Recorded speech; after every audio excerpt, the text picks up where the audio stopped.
welcome to your entertainment ticket. You know, and we always welcome you back. And there was a movie that I missed, and I understand it was pretty darn good, but you know what? One of our guys caught it. It's called The Informers. Stars Mickey Rourke, Kim Basinger. We got John Foster in it, and we got some Billy Bob Thornton. We got Winona Ryder. Yeah, it's good. It's a really good movie. This is based on a Bret Easton Ellis novel. Bret Easton Ellis wrote things like Less Than Zero and what was the other one? The American Psycho, which is probably my favorite book.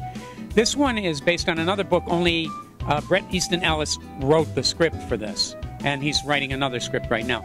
But the movie it takes place in the 80s in Hollywood, and it talks about the two generations, the people in power in Hollywood, the shakers and movers, and their children. And Bret Easton Ellis knows about this period of time extremely well, and he writes about it extremely well. And he talks about it as though it were the lost generation, a group of people who were just so lost in their lives and in their me thing that they don't exactly know what to do with their lives. And it's a drama, but it's done so extremely well. It's just starting when AIDS is, the whole AIDS epidemic thing is coming into it, and that plays a little bit into this thing.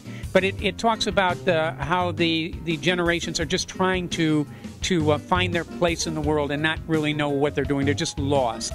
And it does it in such a dramatic and beautiful way, and the cinematography is breathtaking, and the actors, all of them, Basinger, Billy Bob, and particularly the young kids, are extremely, extremely good at the role. You know, Alyn Darnay, you're a director, and you know, Gregor Jordan was the director of this movie. Can you tell me about his direction? Well, he's done a couple of films before this and some short films that are really, really good. But his work with these actors was so genuine and so real in its concept and his vision that you just get sucked up into the story and you go with the characters and you try to understand them and you get involved in their life. And he took these relatively young, inexperienced actors and he really brought out the best performances he could in this. I was really enamored of his direction. As a matter of fact, I was this movie touched me in a way that most films don't touch me, and it affected me because usually I walk out of a film and I think about it a little bit and then I push it away and get on to other things. But now I'm about 5-6 days away from seeing this movie, and I'm still affected by the film. The film had a tremendous impact. It has a tremendous... I noticed in the audience, too, with the other critics who were watching it at the same time, that they had that same feeling. This is one of the best dramas that I've seen in a very long time. But then again, we go back to Bret Easton Ellis, who is an incredible writer and really understands his material. For me, this is a 4-star film. I don't know that other people will agree with it, but I'm sorry, we do palm trees here.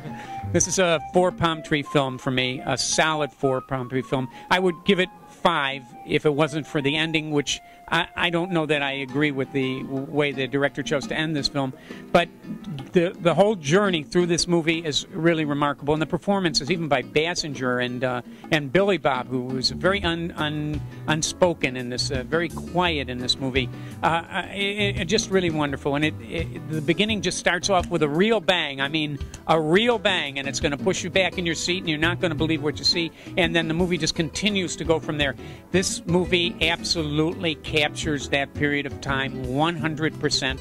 I know I lived through it, and it's there. It's on the screen, and this is exactly what happened. Why he chose these particular characters is up to him, but that they are the microcosm of absolutely what was going on at that time, and it just, like, you must see this film if you really like that period of time. Period of time. So then the audience for this is somebody from that period, or No. I think the audience is general. It's broad.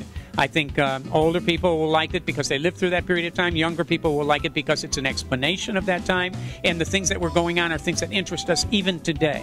And I know, like, my kids grew up on that same kind of music, that 80s tunes, because I was playing them in the house all the time. And they have large libraries of the tunes of that particular era. And the music in this movie is really, really done well. Everything fits in this film. It is meticulous. It just will the audience, will it find an audience? Will they like it? If you like Less Than Zero, you're going to love this movie. If you liked American Psycho, it's either way. But this is an extremely good film. I think the best of the three. Well, Alyn, I think you've convinced me. I'll tell you, I think I want to see this movie, and I will go see it. Well, from your entertainment ticket, this is Alyn Darnay, director, John Delia, and thank you for joining us every day and the day after.